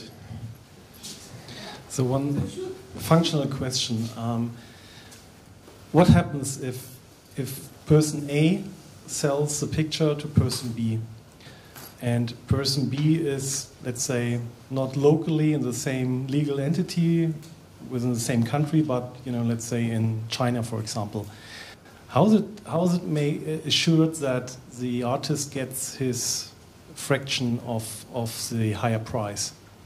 Okay, so it's a question of money, how it's being transferred. As always in life, yes, I know. Well, we don't transfer physical goods, and we, at initial concept, we don't transfer money itself. But the seller, let's say A, he has to sign the transaction in the blockchain with his private key. So if he doesn't get money, he won't sign that transactions. So we will not have clear path of transactions in the blockchain history. So it's a matter of reputation of the buyer, and so it's limited to not physical ones, but just the concept was to start with visual arts because they have such problems. So we do support control of genuity of the art. So you can see who created it, who bought it, again and again and again. We can see the whole history of transactions. And if it's broken somewhere in the middle, it means it's something wrong. It's like with car. Yeah, you register it at official office, and then you have to clear. You need to have clear history of owners. Otherwise, maybe it's stolen. I don't know. Do you have ambitions to be, let's say, payment broker as well, or do you want to be just a database? No, we are not the database. I know. The blockchain is. Yes, it's just a basis. So we have created few value-added services on top of that. One is the distribution of royalties, which is not blockchain technology. It's a concept that goes above. Secondly, we do that Kickstarter way of funding, but we also have some services planned for other personas, customers, like people who would like to invest. And for sure, we think that we could become kind of marketplace later on. But starting company, we don't want to compete with auction houses, galleries, because this market is very it's specific, so it's not easy to enter it. So we want to give them new products, new services, new revenue channel, new revenue sources, not to compete with them. But maybe in few years, we'll be also covering transactions itself and maybe also payments. Why not? So it looks like in your chain there will be just galleries or auction houses because they would like to create a reputation, build a reputation. Other customers which are not registered as auction houses will be not interested. How you can convince the people or let's say companies which are out of the gallery chain to follow this strategy and give you the information back? Of course, it's a challenge. At first, we focus on artists and professional institutions. So for us, they are trusted third parties. Auction house or gallery, they provide quality in the system. So we will not register, we will not place a form in public way that you can just register anything. Yeah? So it will be, it won't be quality. So I think for the buyers, for example, it will be valuable that they will get an art piece, a painting or photo, and that is supported by digital certificate. So it will create better value for them. And as I said, the case coming from the photography market. It's always limited. They have to edition. realize it. Yeah. They have to So realize it. if you buy that photography and it doesn't have certificate, possibly it has no value. Do you have already price list for your B2C and B2B solution? It's not clear price list, but in terms of revenue model, for artists we would like to behave like brokerage, so we'll charge just for transactions. The same as artists get some part of price, we'll charge it as well, because we don't want to limit access to the system, so we would like to more and more artists to get there. In case of professional institutions, these third parties like auction houses or galleries, here possibly we will at least test subscription model, to give them few levels of services or maybe broader access to information. For example, for auction house, now auction house has his own environment, connections with artists, with buyers, and with our system, if you will create a connection with different such islands, we can try to expand the market, make it more transparent, but also more valuable for them. So they will be able to pay.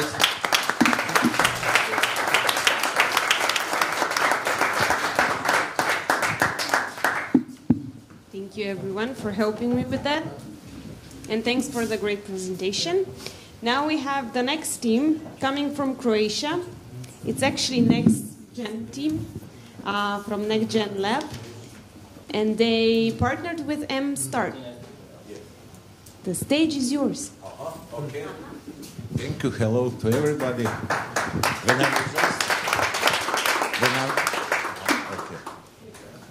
Okay, that's here I am. I'm Sergey Lugovic, coming from Zagreb University of Applied Science. And just to open this presentation, was thinking when was my first pitch, and actually it was in the '97 in the Moscow, pitching our shop Lee Form to the Dries Van Noten, and just recognize that today I had the Dries Noten suit on me. Afterward, I went to London. We work on the CRM system, when actually Salesforce were sending floppy disks to the sandwich, and we input them in the AS400. And today we collecting the labels from the underwear to the SAP HANA. This is all about what we do. Now let's start with the presentation. Actually, these are the challenges in the retail fashion industry: experience omnichannel and the power of data, and some players already working with that. Amazon take it quite seriously. We also could see Burberry doing buy now, wear now, directly selling the goods from the fashion show through the internet to the shop, and Gucci, this is going on our combining with Bocconi University, setting up Gucci Research Lab. It also, coming from the SAP, in 20 years, most of the customer experience will come not from the person, but from the device. And out of this is our team. And with this team, I will tell you, my dream come true. For the last 3 years, we're working on the SAP Cloud Platform. We're trying to integrate the R server, R technology with the SAP. Vlad knows it, how many calls and invites he gets.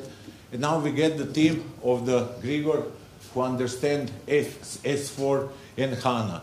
When I met the Petar, who is really true data scientist in the banking industry and the retail, and with Andor we are working for 3 years now. We developed so many cool applications which was already presented even here. So for me, this is really personal, and we hope that we will go with flow. This is our competencies. First of all, we are a multidisciplinary team, and also we have the technical expertise in the retail industry and academic research. My PhD is about the information behavior, quantifying behavior, and so on. And this is our main unique value proposition. What we're trying to do, combine transactional data and interaction data. I think this is the biggest challenge today in the IT system. You could always know which products is sold the best, but you don't know why it is sold. If you have the interaction data, you will know why it is sold. And according to the solution and the challenges with the Sportina, these are the pain points: experience, omnichannel, and big data. We address it with our solution, which is shop assistant, digital coupon, and the recommender engine. And how it's look. This is how Pinterest look. You could integrate the digital coupon in the first process of then the shop assistant could have such a recommender system, and then actually you could see how many people interact with it. Why us and why we think? First of all, we are, I think, one of the rare people who has the really deep knowledge about the R and the SAP Cloud Platform. With multiple projects running on them, we are ready to kick the market. Please help us to do it. We also design solution and whole methodology how we could start the data science project straight away, and you will see how it's working. And KPIs are very simple. We could work out on the payment. How many items per single purchase? What's the number of the interaction between the clothes and the customer, and the omni-channel conversion rate? This is the technical platform. We could go through the details and we could spend hours talking about that, but just look, these are the Sportina data, SAP Cloud Platform, recommender engine, and the shop assistant, and cross-sell and upsell the... Oh, please do us the demo now. So now you will see this is the beauty of the data science. Because this is done in the R, these are the Sportina data, and Sportina already confirmed that after this we will start to work with them on this. These are the true data of the Sportina. These data are implemented and into the SAP Cloud Platform, later on into the R, and analyzed here. This is just one advanced analytic analysis, but this one could be applied from the different model. The big difference, what we could see now, and this is what I call beyond ETL. I just know the one SAP customer in Croatia, he used to pay 12,000 euros every month just for the SQL reports. Now they changed the tool, they don't pay anything because they have adaptive system easily applied on data. And actually this is what we call data-driven innovation. Accelerator for the data-driven presentation, please. Data-driven presentation, Microsoft, we love. And just to show you some numbers from the market. Okay.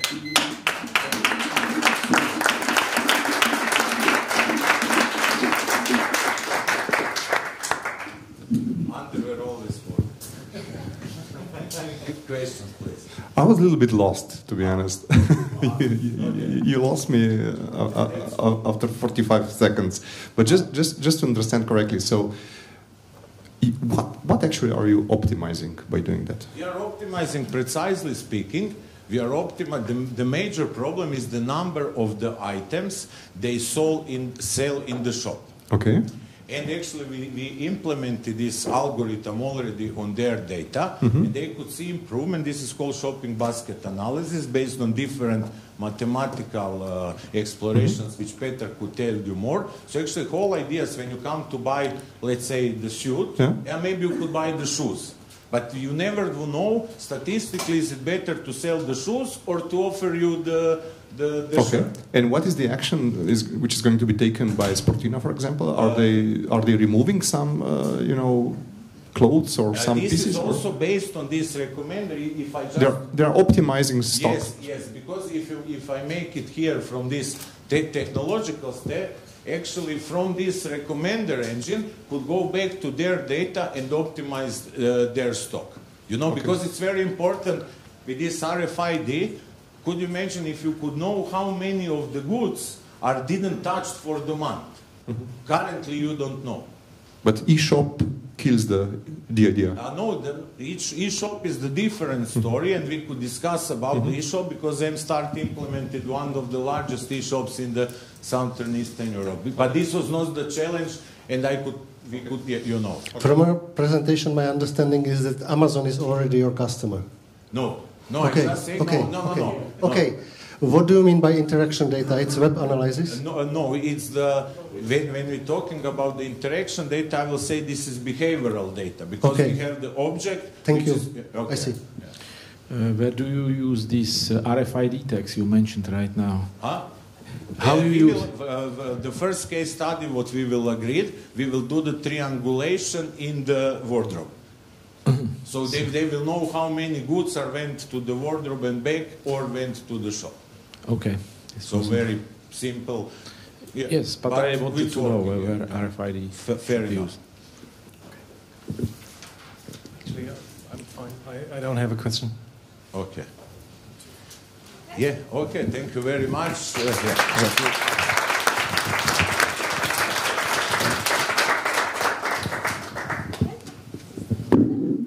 And now we have the final presentation. Somebody else is doing that? Okay. The final presentation, we have a team from Poland, Apologic. Are they here? Okay.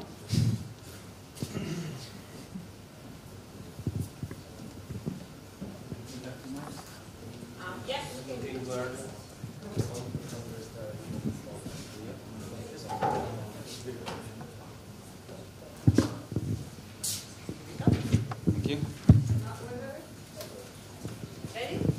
Yes, we're ready. Okay, so hello everyone. My name is Jakub Wasny and I'm here with my colleague Paweł Skiba, and we represent a company called Apologic. And we are here to tell you a couple of words about our solution. We call it Virtual Surgery Intelligence on SAP Cloud Platform. And it's connected with blending mixed reality into healthcare. I think it's best to start with business challenges that we have faced. We have met a couple of surgeons. Among others, there were neurosurgeons, the ones who operate the brain. And we asked them about the challenges they face during their daily work. And among those more typical ones, such as complexity of operations they do, or cost pressures and lack of qualified staff, they mentioned some more specific technical problems that they face in the operation theater itself. First of all, they mentioned that it is hard for them to access patient data, their medical records, and the results of their medical imaging examinations, such as MRI or CT. MRI is what you see here in the right corner, the examination that shows what's inside your brain. And they said that after all, they need help of assistants, and they receive a flat 2D presentation that then they need to translate into the real world in order to find some specific anatomical structures inside the brain. And using many different devices also causes sterility problems. And how did we solve it? We used this device that you see here, Microsoft HoloLens, in order to turn those flat MRI images into three-dimensional holograms that are then blended with your real-life environment. You can steer them with use of gestures and voice commands. And thanks to our machine learning algorithm, you can precisely superimpose the hologram of the MRI onto the body of the patient based on their facial landmarks. What is more, next to this MRI, we can present patient data, medical record, all in the same device and download it through SAP Cloud Platform. The solution is currently under test in hospitals. Here you can see pictures from the test in Hamburg. And we are also part of Philips Health Innovation Board, a facility for medical startups. And now it's time for a short demo.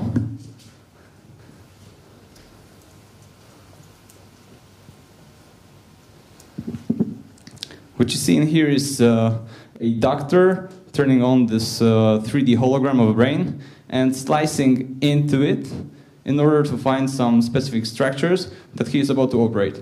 And now we are detecting facial landmarks on the face of the patient, and then the MRI is superimposed on the body. And as you can see on top, there's also the patient medical record presented next to it. How does it work technically? Actually, patient data can be located in any kind of a system. In hospitals or clinics, we don't have one standardized system used all over the world. So actually, HANA Cloud Platform comes here, SAP Cloud Platform comes here as a perfect bridge between all of those backend systems used in the hospital and the clinics, even the flat files or Excel sheets, between the HoloLens. So we can access the data using such SAP technologies like Smart Data Access or Smart Data Integration, or just reading the flat files, implementing them in our HANA database in the cloud, and pushing it directly to the HoloLens. Using the gestures without touching the device, you can obtain the data in the real time, just before the operation to check the patient, or just during the operation to see exactly what is going in. What is happening in his head, yeah? Using the three-dimensional picture described by Jakub. Okay, and what about next steps? Because we are not stopping here. We plan to deliver the solution into the hospitals, both for operation planning and surgeries itself. Therefore, we are currently working on integrating with existing hospital IT infrastructure. We are also working on next body parts, besides just the head. And we also plan to work with body parts that move or stretch during the surgery. And another thing is to prepare automatic marking of abnormalities on the MRI so that surgeons doesn't have to look for a long time inside the head in order to find the place they have to operate. Last but not least, we are also planning to enter the education market with an interactive application for HoloLens for medical students. Just few words about us. We are currently over 100 people, and we grown out of SAP systems. What we are currently doing is we are building the smaller teams, in this case the mixed reality team, who is focusing just on such kind of devices, on the newest technologies, and we are using our SAP experience, which we have since many years, actually, and we are connecting those two things. So new technologies with all kind of SAPs and different systems using SAP Cloud Connector as a perfect place and the perfect bridge between those two things. Thank you very much.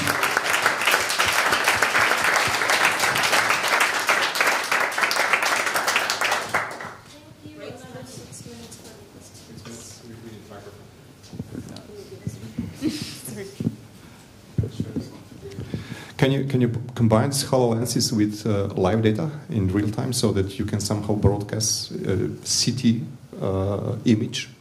Yes, actually, these MRI images are using a lot of storage. We need a dedicated format, which we can use in optimized storage of HANA inside the cloud.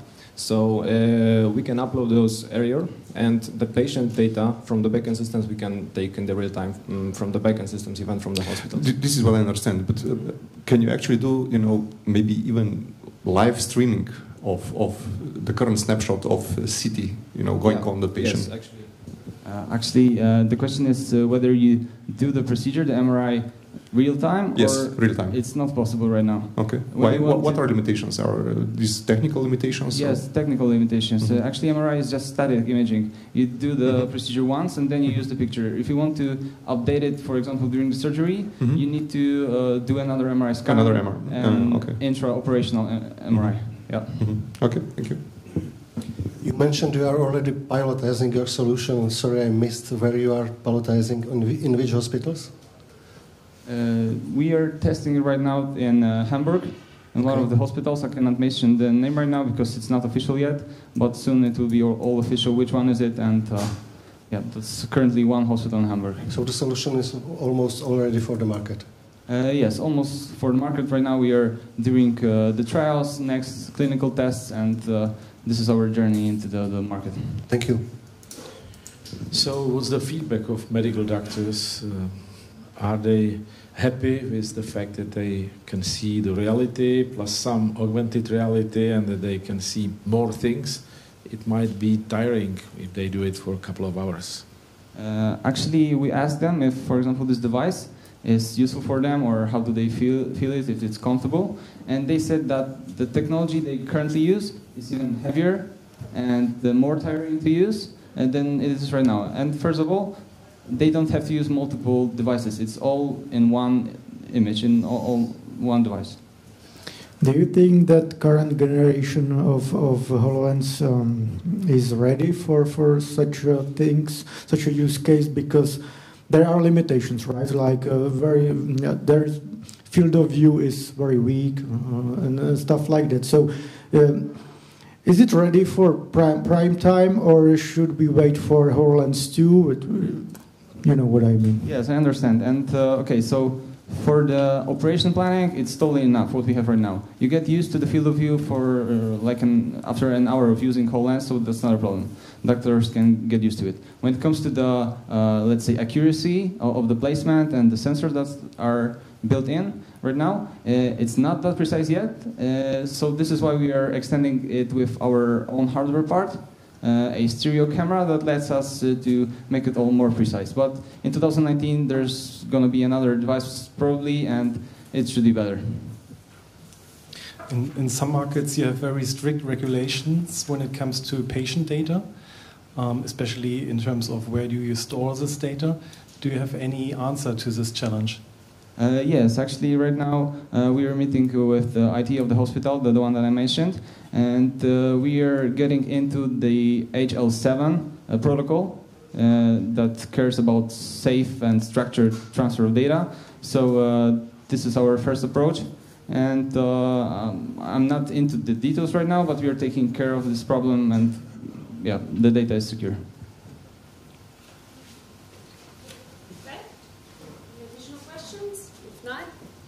Thank you very much.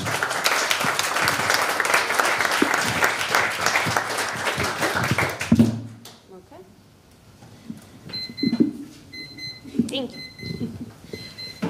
Okay, this is it. A final applause for all that gave your presentations today.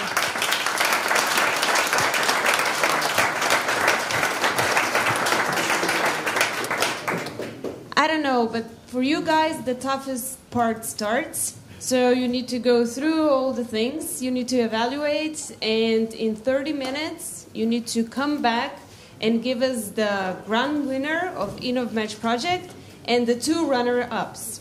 So this is for you. Everyone else, it's very much invited to do the tour of the SAP offices here in Prague. Andre is the guy that is going to take you around. The offices are really cool and innovative, so everyone that wants to see it, go for it. Otherwise, some drinks are there. And this is the longest of ever. So we have 30 minutes. See you.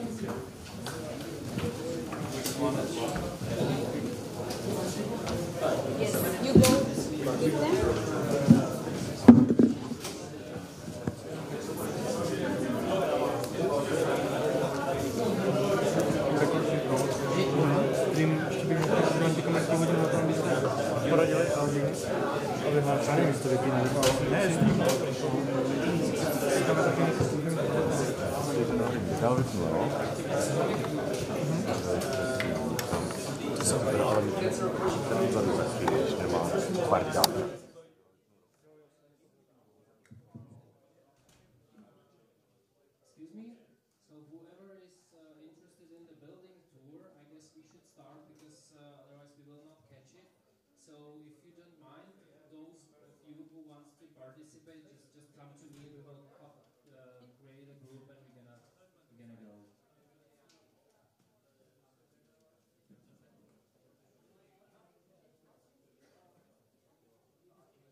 time around the offices.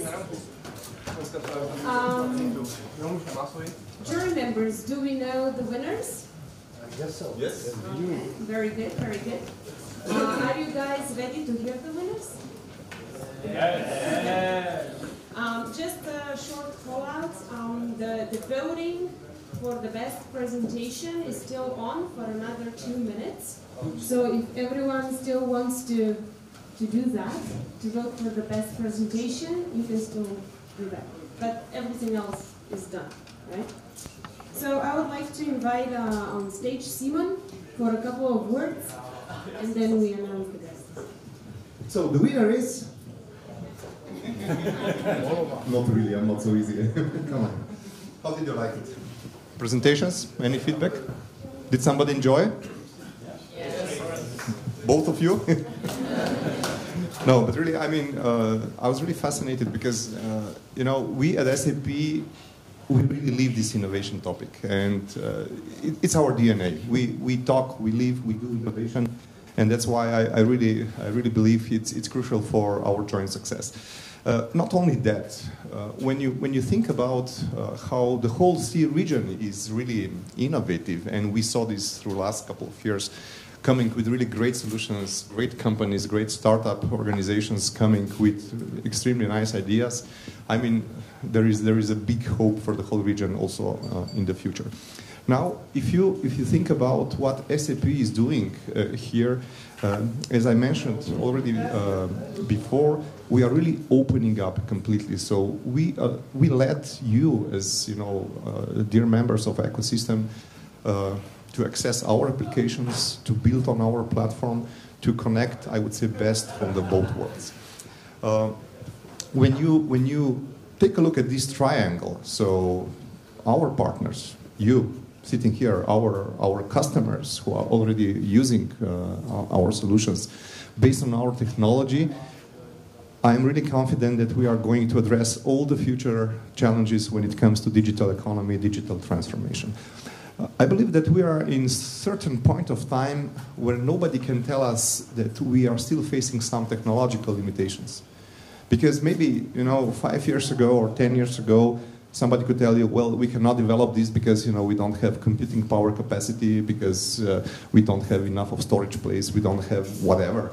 Today, think about cloud computing, distributed computing, machine power, artificial intelligence, deep learning, which is, by the way, you know, already around us on a daily basis. Sky's the limit. And today we saw a couple of presentations where actually sky's the limit. Yeah? We saw some nice ideas, some nice business models, some nice concepts, some really nice innovative approaches. And what can I tell you is that there is no winner or loser today, because all of you who qualified into this final round, you are winners. Maybe if you are not qualified in the top 3, you will learn something for the future, for the next year. But the fact is that you can be really proud of yourself being here qualified and joining the member of our family, of our ecosystem. And I believe you deserve a really nice hand of applause.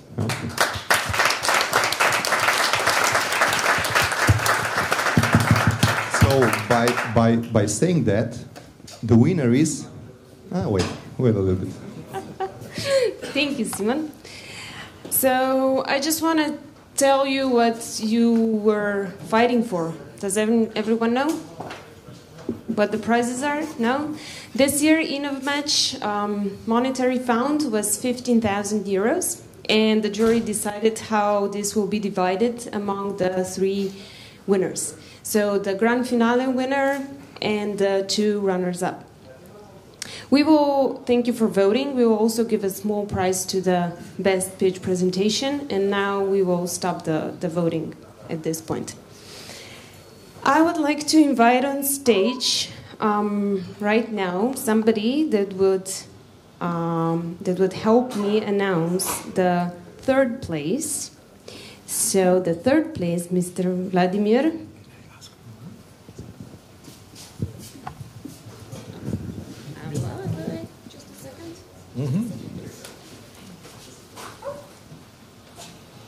Okay.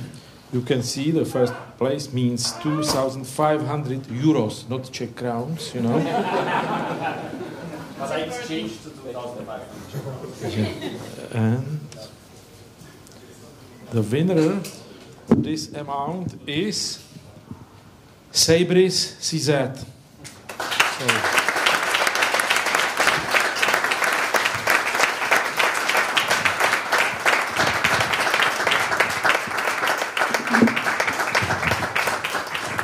So, congratulations.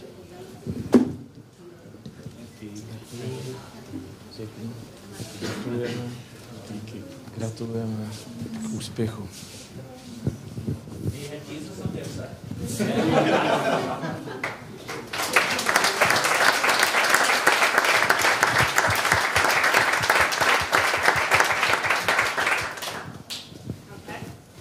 Thank you very much. Thank you. The first runner-up, I would like to invite Peter on stage to announce the second place. I am really happy to do that because of the company and the double amount of, surprisingly again, 5,000 euros, not Czech crowns, is a company, Hycom, from Poland.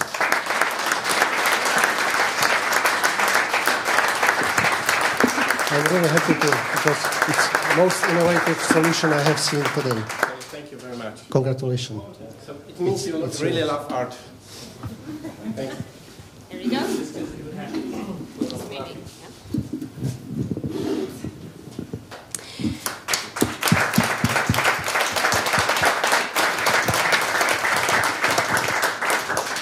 And now, okay, let's go eat. Let's see who won the first prize. Simon? Not yet. Maybe just a little bit of subtitles. What did we consider, or what did we take in consideration when we were doing this evaluation? So there were a couple of aspects, you know. And first aspect was, of course, you know, innovative ideas. There are many of you coming really with great innovation. Then we also took a look at business aspect. So how your business aspect was covered. You know, that's why I also somehow encourage you to think about us as potential investors. Then we were thinking also about whether you are staffed enough. You know, how can you address this particular topic? And then a huge portion of it was also demonstration. So some of you showed live demo, some of you showed a little bit of video pre-recorded, some of you actually skipped presentation, and that means that you are losing some points. Yeah? So these were all the topics which were somehow considered to the final result, and I'm really happy to report that the jury was pretty much anonymous, and we agreed on pretty much everything, yeah? And even with voting, we believe that the decision is fair and square. So by saying that, the winner of our InnovMatch is Apologic from Poland.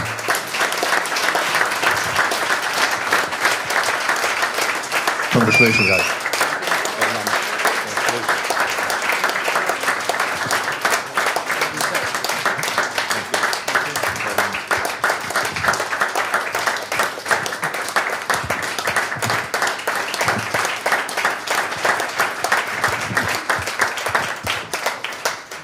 Any final words from the winner? I'm not sure if I'm going to make it, but just thank you for the votes, and I hope that what we show is not just the fairy tale, and that we are going to deliver that, and we're going to make the best what we can to do it. Thank you.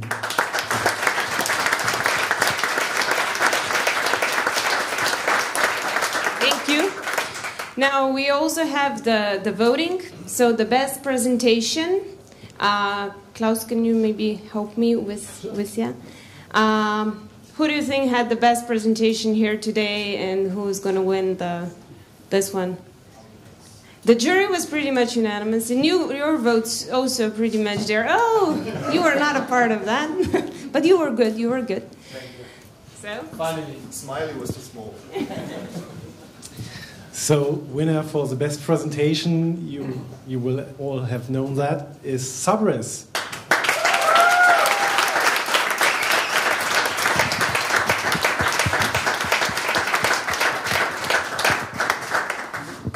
So all right. Okay, thank you very much. Again, a round of applause for everyone who was here today. We have the award for you guys. I'm sorry. I'm afraid of this watch here. It's so silent. It doesn't want to listen.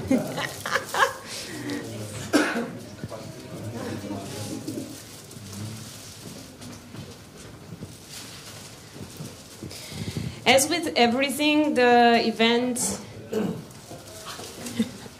usually ends with a lot of photo shooting. So thank you very much.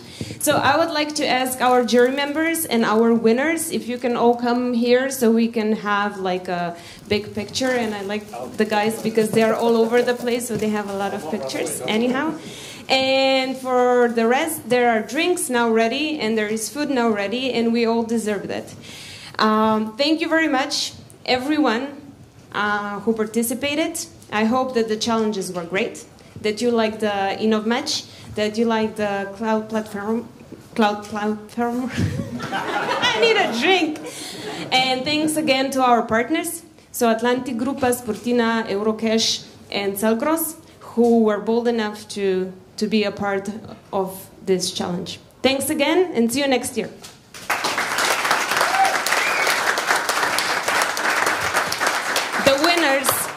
The winners, can I get the winners? And the jury.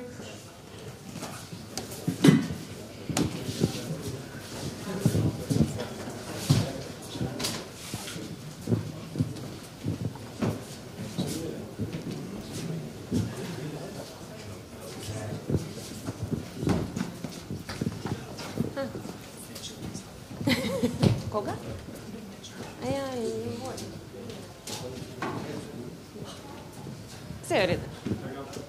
We need smiles because this is kind of a happy moment now. Thank you. Thank you. Thanks, everyone. Over there, right, Vlatka? Super. Thank you very much.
To je dva podobíčko.